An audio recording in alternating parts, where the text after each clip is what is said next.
Ce journal vous est offert par le FPI, Fonds des promotions de l'industrie, votre partenaire privilégié pour la réussite de vos projets.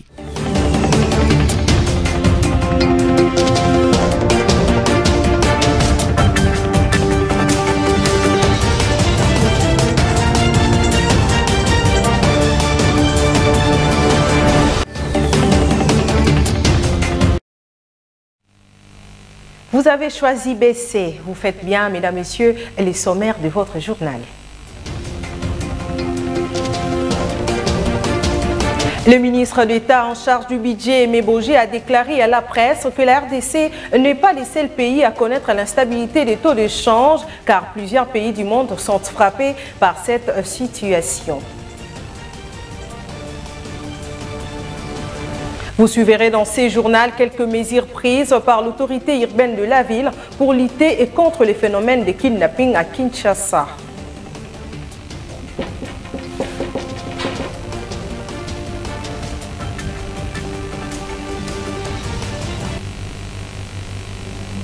Les taux d'échange du franc congolais au centre d'une réunion restreinte de conjoncture économique présidée par le Premier ministre Jean-Michel Samalou Kondé, où le ministre d'État au budget, Aimé Boji, a déclaré à la presse que la RDC n'est pas le seul pays à connaître cette instabilité des taux d'échange. On regarde. Je tiens d'abord à dire ici que c'est un phénomène qui n'est pas unique à la République démocratique du Congo. Plusieurs pays de la région et du monde font face à une crise d'inflation qui est importée à la suite de l'économie mondiale. Et à cet effet, en guise de mesures pour essayer de freiner cet élan de dépréciation de notre monnaie, le Premier ministre a commencé par rappeler les mesures qui ont été prises antérieurement pour endiguer ces phénomènes. En premier lieu, il s'agissait de publier chaque jour les taux d'échange officiels et parallèles dans les médias par la Banque centrale. Et en deuxième lieu, on rappelle la nécessité des bureaux d'échange d'afficher les taux à l'intérieur des bureaux et pas à l'extérieur. Comme deuxième mesure, les taux directeurs des bons BCC qui vient d'être relevé, le sera peut-être dans les semaines qui viennent, en vue de réduire la demande et d'absorber la liquidité sur le marché d'échange et ainsi contribuer à la stabilisation de notre monnaie locale. La Banque centrale va continuer aussi à utiliser tous les autres instruments classiques disponibles pour endiguer cette crise et permettre à la stabilité de notre monnaie. Merci. Le ministre de la Communication et Médias, Patrick Mouyaya, au cours du briefing du mardi 4 juillet 2023, qualifié l'affaire kidnapping à Kinshasa d'un complot des agents mal intentionnés pour lancer un message au pays qui se prépare à participer au 9e jeu de la francophonie. On l'écoute. Nous avions eu autour du Premier ministre une réunion autour de la préparation des Jeux de la francophonie. Et d'ailleurs, aujourd'hui, il était sur terrain pour aller voir comment les travaux évoluent. Et nous avons relevé au terme de nos entretiens qu'il existait comme une forme de manipulation qui vise à passer des messages de crainte aux délégations qui doivent arriver à Kinshasa, présentant Kinshasa comme une ville où la sécurité n'était pas garantie. Laissez-moi vous dire, nous y reviendrons sûrement lorsque vous poserez des questions, que dans une ville de 15 millions d'habitants, les problèmes de sécurité, d'insécurité se posent toujours. Mais qu'il y a aussi, parallèlement à cela, une réponse de la police. Certains d'entre vous ont été hier à la présentation des criminels auteurs des actes de kidnapping et vous avez suivi sûrement le vice-premier ministre et ministre de l'Intérieur qui a dit la détermination du gouvernement à aller jusqu'au fond parce que ces personnes doivent être jugées et condamnées. Mais dans la même veine, j'ai discuté avec le général Kassongo peu avant de commencer ces briefings. Il m'a rassuré que la police n'a pas identifié de cas de trafic d'organes tels que les réseaux sociaux ou certains milieux en ont parlé. Pour faire du trafic d'organes, c'est assez laborieux parce qu'il vous faut faire une petite chirurgie ou de la chirurgie. Il faut conserver les organes que vous détachez des êtres humains. Ceci requiert une technicité spécifique et je pense que on ne peut pas y croire lorsque nous regardons comment les criminels opèrent ici. Donc ça, c'est des rumeurs qui procèdent à une œuvre de manipulation qui vise à lancer un message négatif par rapport aux préparatifs des Jeux de la francophonie. Les Jeux de la francophonie, pour nous, gouvernement, c'est des Jeux de l'espoir et des Jeux de la solidarité. Lutte contre l'insécurité à Kinshasa, des patrouilles mixtes seront organisées ainsi que des checkpoints partout dans la capitale pour traquer les inciviques. La décision a été prise à l'issue d'une réunion du Conseil provincial de sécurité présidé par le gouverneur de la ville, Agentini Ngobila. On l'écoute. Face à la recrudescence de la criminalité urbaine dans la ville de Kinshasa, une criminalité essentiellement caractérisée par des cas d'enlèvement, il s'est tenu ce 4 juillet 2023, une réunion du Conseil de sécurité présidée personnellement par son Excellence M. Agentini Ngobila, gouverneur de province. Au cours de cette réunion, plusieurs stratégies ont été mises sur pied pour pouvoir éradiquer les différentes poches d'insécurité à travers la ville. Plusieurs mesures ont été annoncées. En sus des mesures déjà prises par l'exécutif provincial, des patrouilles mixtes seront effectuées dans les tout prochains jours par les différents services de sécurité, mais également des checkpoints pour pouvoir traquer ces inciviques qui s'évertuent à s'aimer désolation. Évoluons dans ces journaux. La Cour constitutionnelle a siégé mardi 4 juillet 2023 autour de la requête introduite par Julie Ngwangwa, gouverneur de CHU à la tête de la province du Tanganyika. Celle-ci rétablie dans ses fonctions à la suite de la violation de certains articles de la Constitution. Ismaël. Presque 2 mois après sa déchéance, Julie Ngwangwa Mwayuma reprend son fauteuil au gouvernorat du Tanganyika. La Cour constitutionnelle a siégé le mardi 4 juillet dernier autour de la requête introduite par Julie Ngwangwa, gouverneur de CHU à la tête de la province du Tanganyika. Celle-ci est rétablie dans ses fonctions.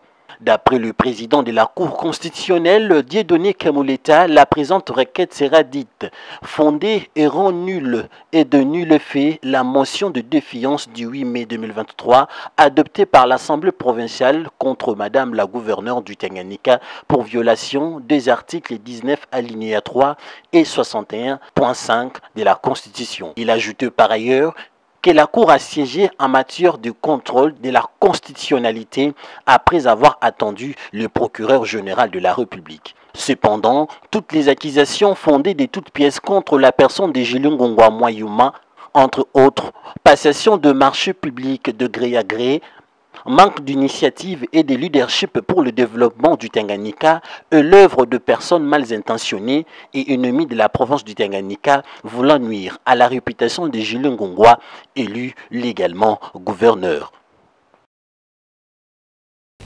Corrigez avec moi, il s'agit de Julie Ngwangwa. Après 4 ans de travaux, le gouverneur du Haut-Katanga, Jacques Kiaboula, a procédé à l'inauguration du pont baptisé sous les noms Fachi Béton à Likasi avec 63 mètres de portée et 9 mètres de largeur. Ces ponts réunis la province du Haut-Katanga et l'Afrique orientale. Regardez.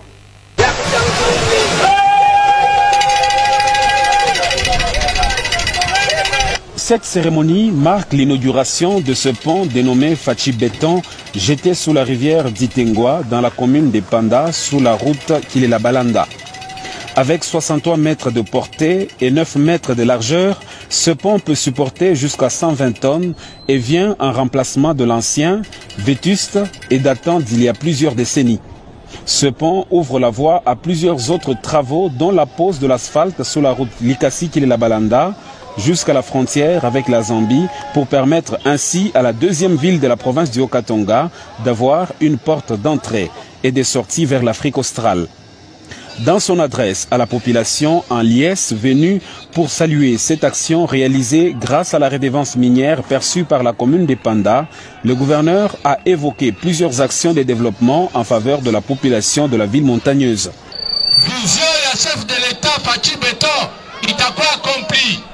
La vision du chef de l'État Fachi Béton sera accomplie. Il s'agit de mettre fin à la misère de la population, construire les routes, mettre l'eau potable, l'électricité, construire des écoles et avoir l'accès aux produits vivriers. Et les usagers de cette route ont trouvé des mots justes pour remercier le chef de l'exécutif provincial. Merci à Papa Gouverneur pour cet acte très louable. On traversait sur un pont délabré. Nous le remercions de nous avoir construit un autre. Les véhicules en provenance de Kilelabalanda, chargés de sacs de haricots, maïs et autres, pouvaient se renverser ici. C'était pénible.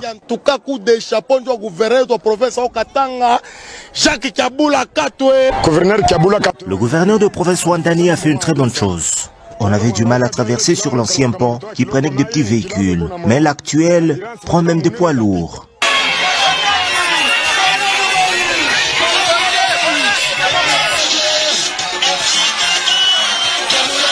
Bien avant l'étape du pont, Jacques Kiaboula Katoué avait lancé les travaux de réhabilitation et de modernisation de la route Panda. Il faut signaler qu'avant de terminer sa journée, l'autorité provinciale a inspecté quelques chantiers routiers dans la commune de Chitourou, où Jacques Kiaboula Katoué a également communié avec la population.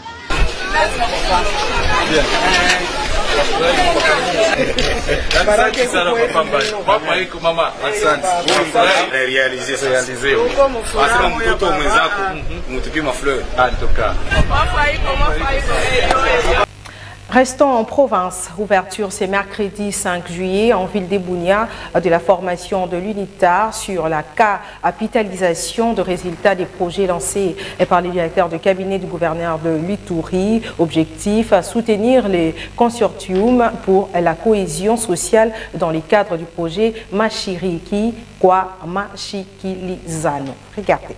Participant à cette formation, au total 20 professionnels sont venus de 4 organisations, dont The Norwich Refugee Council, Alerte International, Search for Common Ground et Justice Please. Au nom du gouverneur militaire de l'Ituri, Maître Étienne Ounega Ege a lancé cette formation tout en promettant l'accompagnement de la province. Et j'ai beaucoup aimé ce que l'expert a dit, les projets doivent nous transformer. Si nous, les acteurs de la médiation, de la cohésion sociale, n'est pas transformé, alors comment voulez-vous qu'on puisse transformer les autres? Cela a été donné et aussi par d'autres familles. Donc les projets doivent d'abord nous transformer, ça veut dire que nous sommes convaincus de ce que nous faisons et à travers nous, nous pouvons maintenant convaincre les autres pour la cohésion sociale. Après différentes présentations de participants, Francis Albert, directeur du consortium Cohésion sociale, a trafiqué sur une note de satisfaction au regard des résultats produits par les partenaires de la mise en œuvre du projet. La formation qui a débuté ce matin pour une période de 4 jours est une formation conjointement organisée par le consortium Cohésion sociale que je dirige et l'Institut des Nations Unies pour la formation et la recherche. Alors c'est une formation qui va essayer de doter les membres de notre consortium et les partenaires de mise en œuvre de notre projet sur les compétences et les outils, n'est-ce pas, de capitalisation. Vous savez, nous sommes rendus à quelques mois de la fin de notre projet. Et la capitalisation est une étape importante du cycle global d'un projet. Notons que le résultat de cette formation permettront de définir les domaines prioritaires pour la prochaine phase de la programmation en mettant l'accent éventuellement sur les éléments de renforcement de capacité et les processus de multiplication ainsi que sur la conception d'une feuille de route pour la mise en place d'une vaste communauté de pratiques comprenée chaque jour par le lieutenant-général Bouyanka Chamadjouni, gouverneur de l'Ituri. En dehors de nos frontières, l'armée israélienne a mené le frappe aérienne sur Gaza en réponse de tirs de roquettes provenant de bandes mercredi, alors que le groupe commençait à se retirer de Jermine en Cisjordanie après une opération d'envergure de 2 jours. Regardez. Au petit matin ce mercredi, les rues de Jénine sont jonchées de débris et de gravats, stigmates des 2 jours de raid menés par l'armée israélienne. Celle-ci a poursuivi son retrait dans la nuit de mardi à mercredi. Dans les rues plongées dans le noir, les habitants ne pouvaient que constater les dégâts. C'est mon magasin de chaussures, il n'y a ni explosifs ni roquettes. C'était mon gagne-pain. Il était plein de marchandises. Mardi, dans la journée, des barricades en flammes ont fait face aux blindés israéliens. Des centaines de soldats se sont déployés dans le camp de réfugiés où vivent environ 18 000 Palestiniens et où se cachent des combattants armés.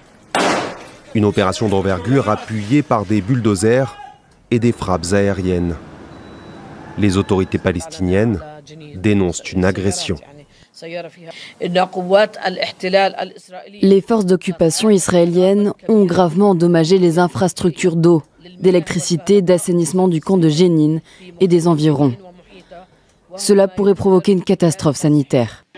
L'armée a annoncé avoir frappé une base d'un groupe armé local et plusieurs ateliers de fabrication d'explosifs. Une opération dont s'est félicité le Premier ministre israélien en déplacement dans une base militaire près de Jénine. Nous continuerons d'agir aussi longtemps que nécessaire pour éradiquer le terrorisme. Nous ne permettrons pas que Jénine redevienne un refuge pour le terrorisme et nous éradiquerons le terrorisme partout où nous le verrons et le frapperons. Dans la nuit de mardi à mercredi, l'armée israélienne a mené plusieurs frappes sur Gaza, visant notamment un site militaire du Hamas. Une riposte à plusieurs tirs de roquettes lancés depuis l'enclave palestinienne. Celles-ci ont toutes été interceptées. Les amoureux du sport, sachez que les Léopards I-20 de la République démocratique du Congo ont arraché leur première victoire face aux Fauves de la République centrafricaine mercredi 4 juillet 2023 au stade de Martyrs de Kinshasa dans le cadre de la 10e journée du tournoi à Fatih Cup. Regardez. Ça y est, les Léopards de moins de 20 ans de la République démocratique du Congo ont assuré l'essentiel pour leur 10e sortie au tournoi UNIFAC Fatih Cup. Blessé dans son amour propre face au Gabon dimanche dernier, la République démocratique du Congo n'a pas raté les coches cette fois. Les efforts des hommes de Guy Boukassa sont récompensés à la 34e minute quand Chris Bédé bat les portiers adverses sur cornet. À la reprise dominateur, les Fauves congolais se sont créés un certain nombre d'occasions de billes, mais n'ont pu les concrétiser par maladresse, néanmoins par intermittence et acculés dans leur camp. Les Centrafricains ont tenté de relever la tête en vain. Malgré les 7 minutes additionnelles, rien n'a changé dans celle iota au tableau d'affichage. Pourtant, avec de nombreuses occasions créées en seconde période, il y avait lieu de marquer davantage afin de positiver leur différence remise à 0. 4 buts marqués et 4 buts encaissés sur l'ensemble de 2 matchs qu'ils ont livrés. Quant à la République centrafricaine, elle se retrouve toujours au rez-de-chaussée de cette compétition sans le moindre point et sans le moindre but marqué. On en est au rappel des principaux titres.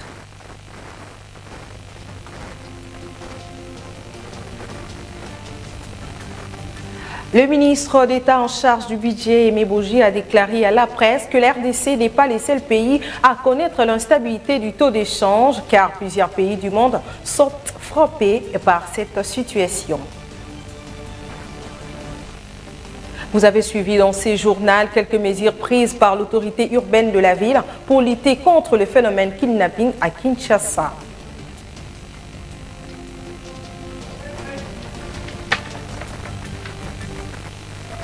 Ce journal est complètement terminé, mesdames et messieurs. Merci de l'avoir suivi.